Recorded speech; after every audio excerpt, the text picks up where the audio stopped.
जे काही मतदान आहे ते दुपारी 2 वाजेपर्यंत 32% 35% असं मतदान झाले अशी असणारी परिस्थिती आहे। तेव्हा तमाम फुले शाहू आंबेडकरवादी मतदार आहे, ओबीसीचा मतदार आहे, या सगळ्यांना माझं असणारं आव्हान आहे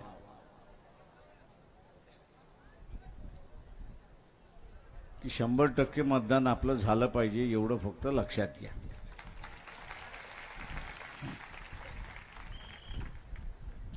जे धर्मवादी होते, ज्यांना मोदी फार मोठं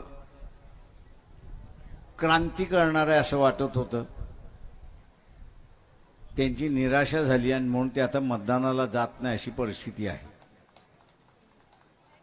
तेव्हा आपल्याला फुले शाहू आंबेडकरांचं राज्य पुन्हा ह्या देशामध्ये आणायचं आहे आणि त्यामुळे एकूण एक फुले शाहू आंबेडकरवादी जो आहे हा कुठलाही हलगर्जीपणा न करता मतदान करेल, ओबीसी मतदान करेल अशी अपेक्षा मी या ठिकाणी बाळगतो। मी असं ऐकलंय की मोदीची उद्या सभा आहे,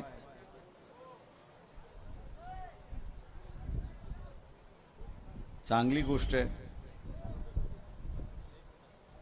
ठिकठिकाणी बोर्ड लावला कि मौत के सौदागर का हम स्वागत करते हैं।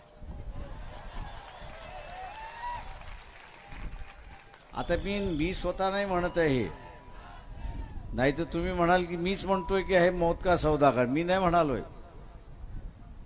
सोनिया गांधी यांनी 2012ला गुजरातमध्ये जे निवडणुका घेतल्या त्यावेळेस त्यांनी असणारं हे मौत का सौदागर असं मोदीला संबोधलं होतं आणि त्यावेळेस एवढं रान खवळलं की काँग्रेसवालेच घाबरले आणि पुन्हा बोलायचे बंद झाले। आणि म्हणून म्हटलं होतं मी कि ठिकठिकाणी असणारा बोर्ड लावा पुन्हा कि मौत के सौदागर का हम स्वागत करते हैं।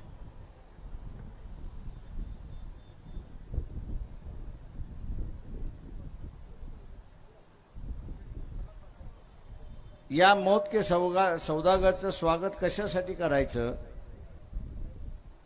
ते एकाच गोष्टीसाठी करायचं, ते म्हणजे फूड अँड ड्रग डिपार्टमेंट, अन्न नागरिक पुरवठा जे खातं आहे त्यांनी फार्मास्युटिकल कंपन्या ज्या आहेत या फार्मास्युटिकल कंपन्यांचे काही ड्रग्स कंपन्यांचे काही ड्रग याच्यावरती बंदी आणली, बॅन आणली। बंदी आणि बॅन का आणलं तर माणसाने ती औषधं घेतली तर पटकन मरून जाईल अशी असणारी परिस्थिती आहे आणि म्हणून त्यांनी लाईफ लॉंग बॅन केली अशी असता, म्हणजे येताच येणार नाही अशी असणारी परिस्थिती आहे।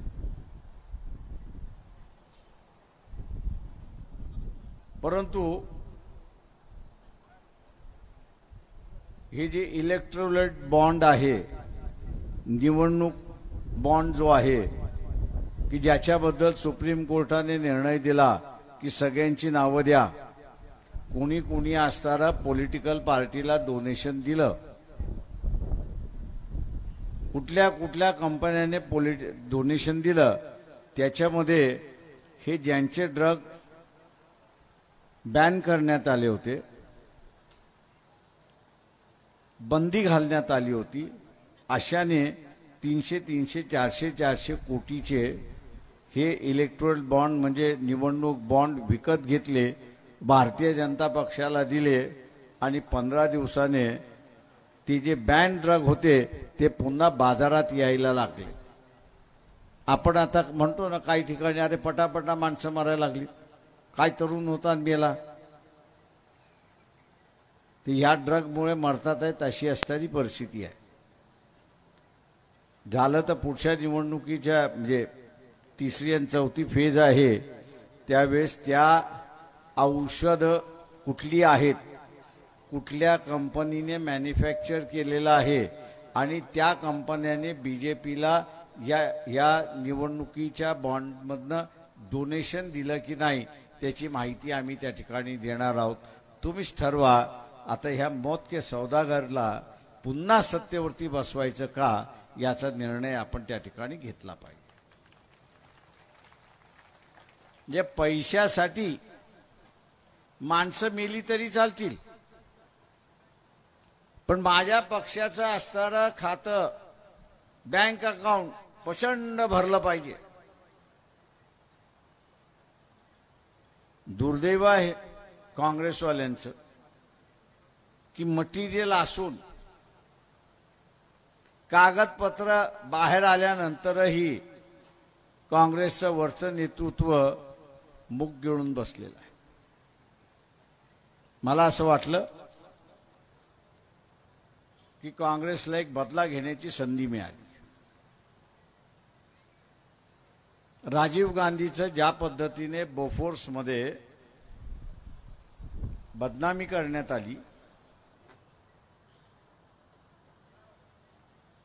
करण्यात आली, की बोफोर्समध्ये पैसे खाल्ले, सिद्ध तर झाले नाही पण संशय निर्माण करण्यात आला. आता इथे तर पुरावे आले,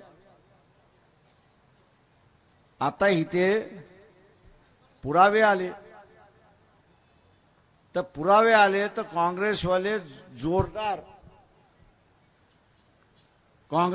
जोरदार बीजेपीवरती मोदीवरती तुटून पडतील आणि हा खऱ्या अर्थाने मौत का सौदागर आहे म्हणून त्याला स्टॅम्प मारून मोकळे होतील. पण आपण बघतोय काय तर राहुल गांधी सारखा व्यक्ती, वाईट वाटतं बिचाऱ्याबद्दल, आणि वाईट ह्याच्यासाठी वाटतं की बुद्धिमान असून त्याला असिस्टंट लागतो आणि त्याचा असिस्टंट हा बीजेपीचा एजंट आहे असं मला वाटतं,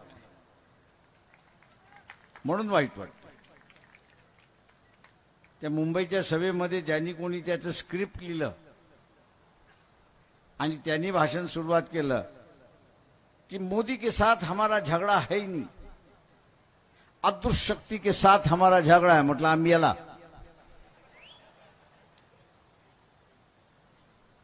याचा स्पीच रायटर जो आहे यांनी ह्याचा खात्मा करून टाकला. 4000 किलोमीटर चालत आला बिचारा, अख्खा माहोल तयार केला, त्या एका वाक्याने पाणी फिरलं अशी असणारी परिस्थिती. अरे इथे मोदी बरोबरच तर झगडा आहे तुझा. तुझ्या बापाला बदनाम करणारा मोदीच तर आहे.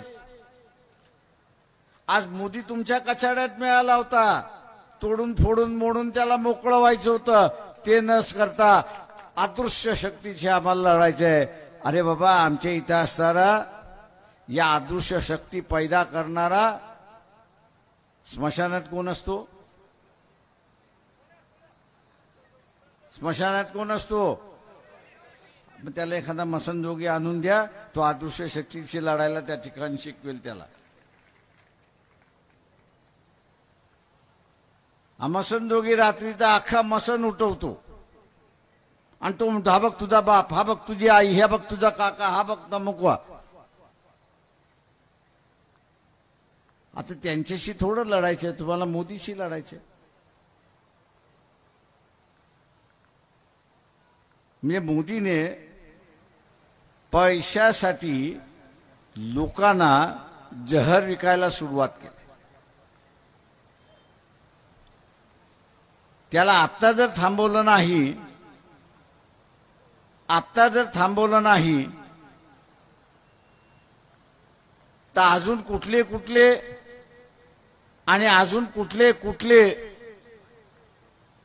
बॅन केलेले बंद केलेले ड्रग्ज बाहेर होतील, ही काढता येणार नाही आणि माणसं जिवंत राहतील की नाही याची असणारी परिस्थिती आहे. तुम्हाला असा पंतप्रधान पाहिजे का? मौत का सौदागर पाहिजे का तुम्हाला? अरे आयता मिळतोय घ्या, आयता मिळतोय. आणि म्हणून मित्रो, सुप्रीम कोर्टाचे आपण असणारा आभार मानले पाहिजेत की त्यांनी बँकेला तंबी दिली, स्टेट बँकेला तंबी दिली, कोणाकोणाकडून पैसे आलेत, किती किती आलेत आणि कुठल्या पक्षाला गेलेत ते असणारं सांगा. जसे बीजेपीला गेले तसे काँग्रेसलाही गेले अशी असणारी परिस्थिती आहे. जसे बीजेपीला गेले तसे काँग्रेसलाही गेले आणि म्हणून काँग्रेसच टीका करत नाही अशी असणारी परिस्थिती आहे. देसॉल्ट नावाची असणारी फ्रेंच कंपनी आहे की ज्यांच्याकडून असणारा राफेल विमानं आपण विकत घेतली, त्या राफेल कंपनीचे 2 अधिकारी जेलमध्ये गेले. जेलमध्ये का गेले? तर त्यांनी घूस दिली म्हणून ते जेलमध्ये गेले. त्यांना सजा झाली फ्रेंचच्या कोर्टामध्ये. आता घूस देणाऱ्याला सजा होते, तर घूस घेणारा हा भारतीय असला पाहिजे. घूस घेणारा हा भारतीय असला पाहिजे. आणि मग भारतीय कोण असतात? तर मोदींबरोबर जे गेले होते, व्यवहार करायला गेले होते, त्यांच्यापैकी होतं. पुन्हा एक काँग्रेसला संधी आली होती,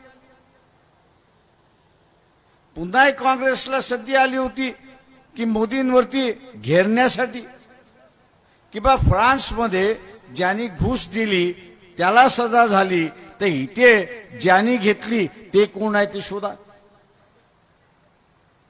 तो घेणारा कोण आहे ते शोधा. पण पुन्हा काँग्रेस हा फुसका भार ठरला अशी असणारी परिस्थिती आहे. माझं आव्हान आहे आपल्या सगळ्यांना की नांदेडमध्ये मॅच फिक्सिंग झाली की न झाली? परंतु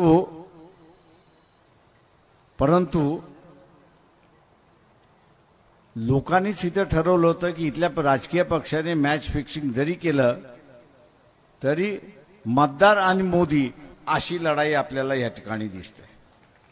मतदारांनीच ठरवले की आता ह्यांना हाकलायचं. वंचित बहुजन आघाडी एक माध्यम झालेली आहे. वंचित बहुजन आघाडी हे माध्यम झालेली आहे आणि म्हणून आपण सगळ्यांनी काही गोष्टी ह्या असणाऱ्या बारकाईने त्या ठिकाणी पाहिल्या पाहिजे की आज लोकच म्हणतात आहेत की हे सरकार फेल्युअर आहे. संघवाल्यांना सांगतो की तुमचं आणि आमचं खानदानी भांडण आहे. तुम्ही जोपर्यंत बदलत नाही तोपर्यंत मैत्री होत नाही, किंवा आम्ही जोपर्यंत बदलत नाही तोपर्यंत मैत्री होत नाही. पण भांडायला आम्हाला कोणतरी पाहिजे, तुम्ही जगला पाहिजेत. तेव्हा संघवाल्यांना मी असं विचारतो की मोहन भागवत यांनी मोदीला सांगितलं की नाही मला येऊन भेट म्हणून? संघवाल्यांनी प्रामाणिक सांगावं. गेल्या 2 वर्षामध्ये नरेंद्र मोदी हे भागवतांना भेटायला गेले का? मी तरी वर्तमानपत्रामध्ये ऐकलेलं नाही, कारण का मोदी मार्केटिंग मध्ये फार एक्सपर्ट आहे. त्या भेटीचं सुद्धा त्यांनी असतं मार्केटिंग केलं असतं, पण तो भेटायला गेला नाही. संघवाल्यांनो सावध राहा. मोदीला पंतप्रधान करण्यामध्ये संघाचा हात फार मोठा होता. आता मोदीच संघाचे पाय कापायला लागलाय अशी असणारी परिस्थिती आहे. मला काही जण म्हणतात प्रकाशराव होऊ द्या, संघाचे पाय कापल्या जातात, होऊ द्या, आपल्याला काय घेणं देणं आहे. एका अर्थाने आम्हाला काही घेणं देणं नाही, पण मोदीला घालवण्यासाठी संघवाल्यांना सांगतोय की तुम्ही आम्हाला मदत करा, आम्ही मोदीला घालून देतो. आणि तुमचा पाय कापणारा जो आहे तो बाजूला सरला की आपल्या दोघांची लढाई पुन्हा सुरुवात होते.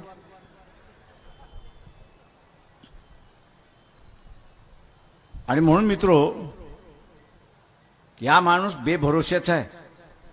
तो आता काय म्हणतोय, माझा शब्द म्हणजे गॅरंटी. बोलतोय की न बोलतोय? तुम्ही सगळ्यांनी एक गॅरंटी दिलेली आहे. दिली आहे की न दिली आहे? कोणाला दिलेली आहे? कोणाला गॅरंटी दिलेली आहे? गॅरंटी कोणाला दिलेली आहे? गॅरंटी कोणाला दिलेली आहे?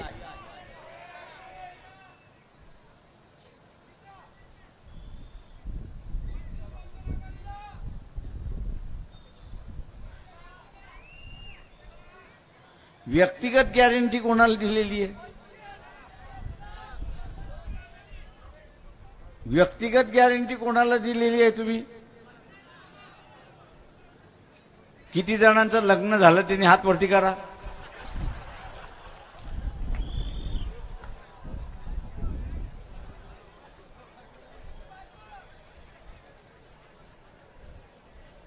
बायकोला गॅरंटी दिली की आपण दोघं एकत्र राहू.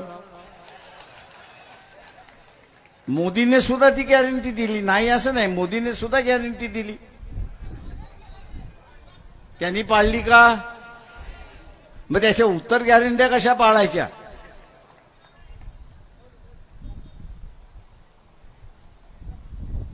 तेव्हा मोदी हा ज्या दिवशी गॅरंटी म्हणतो त्या दिवशी मी आता म्हणतो की आता फसवायला निघालेला आहे.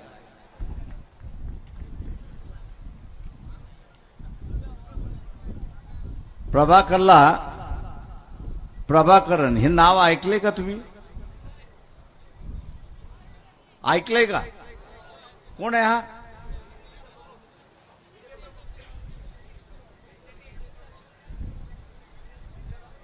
कोण आहे?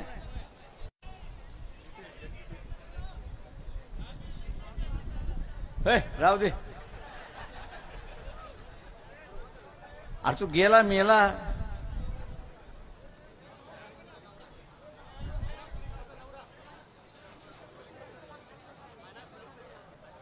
तुम्ही सगळेजण बसल्या बसल्या गुगल काढा.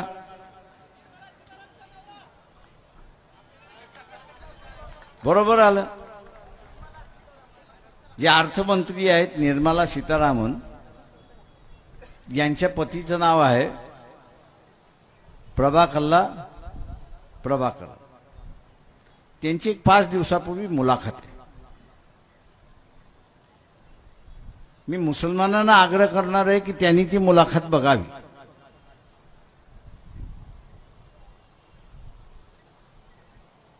मुसलमानांनी ती अर्जवून बघावी आणि मग काँग्रेसला मतदान द्यायचं का ते त्यांनी ठरवावं. त्या मुलाखतीमध्ये प्रभाकरन असं म्हणतात, मोदीला पुन्हा निवडून दिलं तर ही शेवटची निवडणूक. तो तिथे थांबत नाही. तो पुढे जाऊन असं म्हणतो की देशाचा नकाशा आज जो तुमच्या लक्षात आहे तो असला बदललेला जाईल की तुम्हालाच लक्षात येणार नाही की हा भारताचा नकाशा आहे. तिसरं तो असं म्हणतोय की जे गोध्रामध्ये झालं आणि मणिपूरमध्ये झालं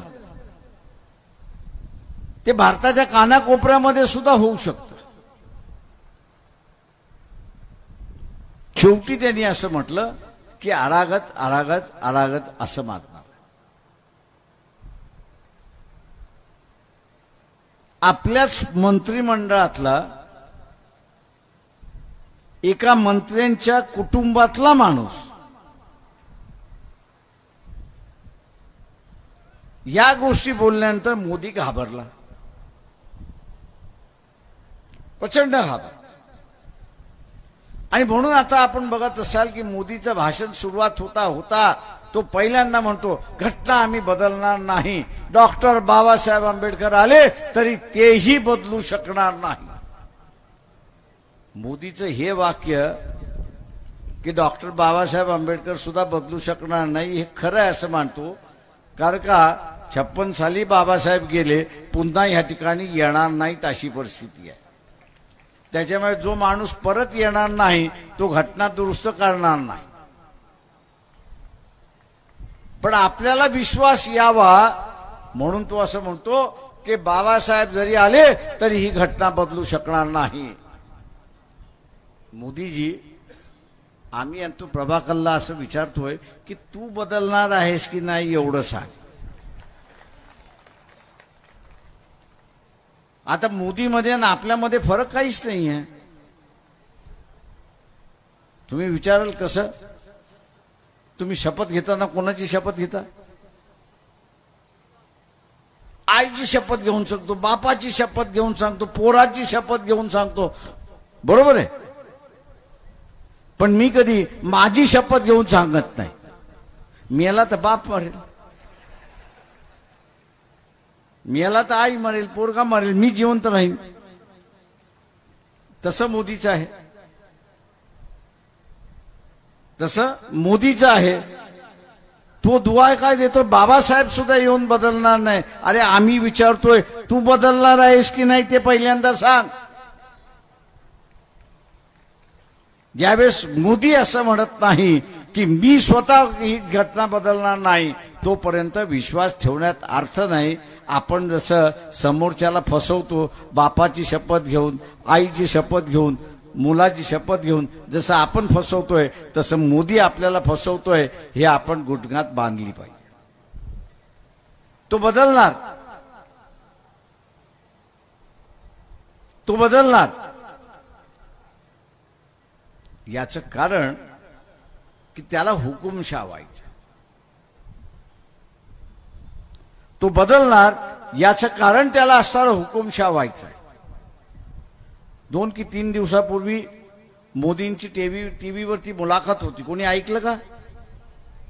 नाही ऐकली. अरे नालायकात तुम्ही सगळेजण. ऐका, मोदी काय म्हणतोय की मला अजून या देशामध्ये 47 वर्ष राज्य करायचं आहे. मायासारखा बसल्या बसल्या म्हणतो हा 70 वर्षाचा आता आहे. 47 जोडले तर किती होतात? किती होतात? तुझ्या गावामध्ये 117 जगणारा कोणी माणूस आहे का?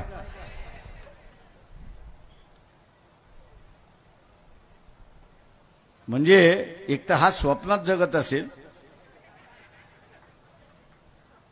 किंवा एक मंत्री होता, हारला लोकसभा, रात्री 2 वाजता उठून माझ्याकडे आला आणि म्हणाला प्रकाशराव काही करा, आपल्याला मंत्रिपदात शपथ घ्यायला पाहिजे. आणि म्हटलं आपण दोघंही हारलोय, तो शपथ होणार कशी? तुम्ही काही करा, मला शपथ घ्यायलाच पाहिजे. म्हटलं असं कर, तू उभा राहा, मी तुला शपथ देतो.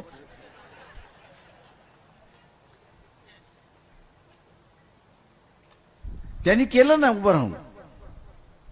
म्हटलं झालास तू मंत्री. आम्ही ते मस्करीत केलं. माझ्या नंतर लक्षात आलं की हा खरं डोक्यामध्ये मंत्री झाला असेल ते ह्याला वेळ लागले. आणि 10 दिवसानंतर आम्ही असं बघतोय की मी मंत्री झालो म्हणून तो बडबड करायला लागला. मोदी आता तसंच व्हायला लागलंय की मी आता मरेपर्यंत पंतप्रधान, आणि म्हणून त्याच्या असणाऱ्या सोयी त्या ठिकाणी करायला लागल्या, अशी असणारी परिस्थिती आहे. मित्रो, याला इंग्रजीमध्ये मेंगलोमॅनिया म्हणतात. मराठी शब्द मला माहित नाही. काय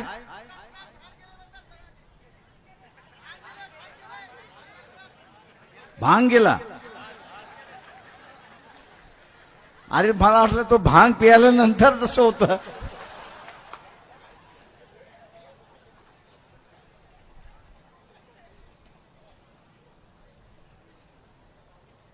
त्याच्यामुळे हा भांग पियालेला पंतप्रधान आपल्याला नको आहे.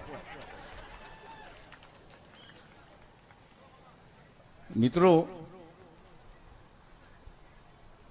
जो माणूस आपल्या संघटनेशी इमानदार राहत नाही, आपल्या कुटुंबाशी इमानदार राहत नाही, याच्यापासून आपण असं सावध राहिलं पाहिजे. मोदी मार्केटिंग करण्यामध्ये फार एक्सपर्ट आहे. त्याची आई नाही आहेत आता. वर्षातून एकदा तो आपल्या आईला भेटायला जातो. दिल्लीपासून दिल्लीला विमानतळात बसलं, ते विमानतळ अहमदाबादमध्ये उतरलं, घरी गेलं, तोपर्यंत सगळं फोटो दाखवल्या जातं. आणि मग हा कसा हात दाबतोय, पाय दाबतोय, अमुक करतोय, खायला घालतोय, हे सगळं दाखवत असतो. माझ्यासारखा म्हणतो, काय साला नवटंकी करतोय. कारण का दिल्लीमध्ये त्याचं घर किती मोठं आहे तुम्हाला माहिती आहे का? किती खोल्यांचं आहे माहित नाही. 56 खोल्या आहेत त्याच्यामध्ये, आणि एक खोली 20 बाय 40 ची आहे, एवढी मोठी आहे. 20 बाय 40 ची खोली आहे. ज्या माणसाला आपल्या आईसाठी त्या 56 खोल्यामधली एक खोली देता येत नाही, एक खोली देता येत नाही, त्या माणसाला तुम्ही काय म्हणणार? नौटंकी करणारच म्हणणार ना. वर्षातून एकदा त्या आईला जाऊन भेटतो, 364 दिवस ती स्वतःच जगते. तुम्ही सदा मोदी सारखं वागता का? स्वतःच्या आई वडिलांना बाहेर ठेवताय म्हणून.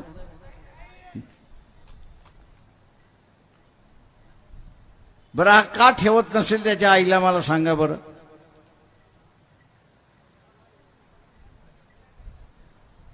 गेस गेस इंग्रजी मधला. तुमची विचारशक्ती किती जाते ते बघूया.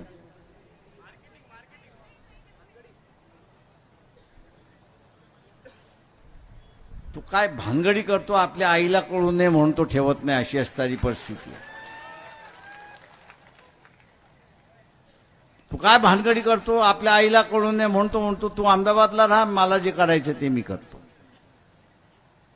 आणि म्हणून इथला असणारा मराठा समाजाला माझं असणारं आव्हान आहे, आणि विशेष करून गरीब मराठाला असणारं आव्हान आहे. जी काही एनसीपी मार्फत, काँग्रेस मार्फत, बीजेपी मार्फत ही तिकीट देण्यात आलेली आहे, त्याच्यामध्ये एकही गरीब मराठ्याला उमेदवारी देण्यात आलेली नाही. वंचित बहुजन आघाडीच्या वतीने ज्या मराठा समाजातल्या उमेदवारी देण्यात आलेली आहे, त्यांचा अजिबात राजकीय संबंध नाही, आणि ते सगळे गरीब घराण्यातले आहेत, अशी असणारी परिस्थिती इथे असणारं. बाजूच्या मतदारसंघात पंजाबराव डक हे जे उमेदवार आहेत, हे सुद्धा गावात राहतात, 2 खोल्यांच्या याच्यामध्ये राहतात. महाराष्ट्रभर असताना देशभर पावसाचं भाकीत त्या ठिकाणी करत बसतात, सांगत बसतात. लोक पैसे देतात, पण तो माणूस घ्यायला तयार नाही, अशी असणारी परिस्थिती आहे. आणि म्हणून इथला जो गरीब मराठा आहे, जे जरांगे पाटलांच्या पाठीमागे उभे राहिलेत, त्या सगळ्यांना आव्हान आहे. जातीची सत्ता, जातीची सत्ता, जातीची सत्ता करत बसतील. त्यांना एकच विचारा, जरांगे पाटील ज्यावेळेस आंदोलन करत होता त्यावेळेस तुम्ही त्याला पाठिंबा का दिला नाही एवढं सांगा. तुम्ही पाठिंबा का दिला नाही? किंवा आता असताना या वाटाघाटीमध्ये मी असताना म्हणालो की जरांगे पाटील हा असताना राजकीय फॅक्टर झालाय, त्याला आपण असताना मान्यता दिली, त्यावेळेस सगळेजण नाक आट तोंड जे काय मुरडायचे असेल ते सगळे मुरडायला लागले की प्रकाशरावांनी हे काय ब्याद आणली आमच्यासमोर. म्हणजे जरांगे पाटील यांच्या समोर एक ब्याद आहे. मी त्यांना म्हटलं तुम्ही मान्य करणार नसाल तर मी तुमच्या बरोबर आहे, मान्य करणार नसाल तर मी तुमच्या बरोबर नाही. कारण का आज 70 वर्षाच्या कालावधीमध्ये सत्ता मराठ्यांची नाही असं नाही, पण ही सत्ता निजामी मराठ्यांची सत्ता आहे हे आपण लक्षात घ्या. रयतेतला जो मराठा आहे, उपेक्षित असणारा जो मराठा आहे, त्याला हे जवळ करायला तयार नाहीत अशी परिस्थिती आहे. आणि म्हणून ज्या ज्या मराठा समाजाच्या लोकांनी जरांगे पाटलाच्या आंदोलनामध्ये सहभागी घेतलं त्यांना असणारं आव्हान मी असणारं करत आहे की आपण अविनाश भोसेकरच्या शिट्टीच्या मागे ठामपणे उभे राहा. हे आव्हान मी आपल्या सगळ्यांना ह्या ठिकाणी करतो. मित्रो, मी ओबीसी बांधवांना सुद्धा इथे असताना आवाहन करतोय. मी इथे ओबीसी बांधवांना सुद्धा आवाहन करतोय की ओबीसीचं आरक्षण वेगळं राहिलं पाहिजे. हे आपण असताना आता मान्य करून घेतलेलं आहे. मराठा समाजाचं असताना आंदोलन जे आहे, गरीब मराठ्याला सुद्धा आरक्षण मिळालं पाहिजे या मताचं वंचित बहुजन आघाडी आहे. आणि उद्याही अंमल करून घ्यायचा असेल तर मी या दोन्ही वर्गाला आवाहन करतोय की आपण अविनाश भोसेकर ज्यांची निशाणी शिट्टी आहे त्या शिट्टी समोरचं बटन दाबून आपण त्यांना प्रचंड मताने विजयी करा ही अपेक्षा बाळगतो आणि आपली रजा घेतो. जय भीम, जय भारत.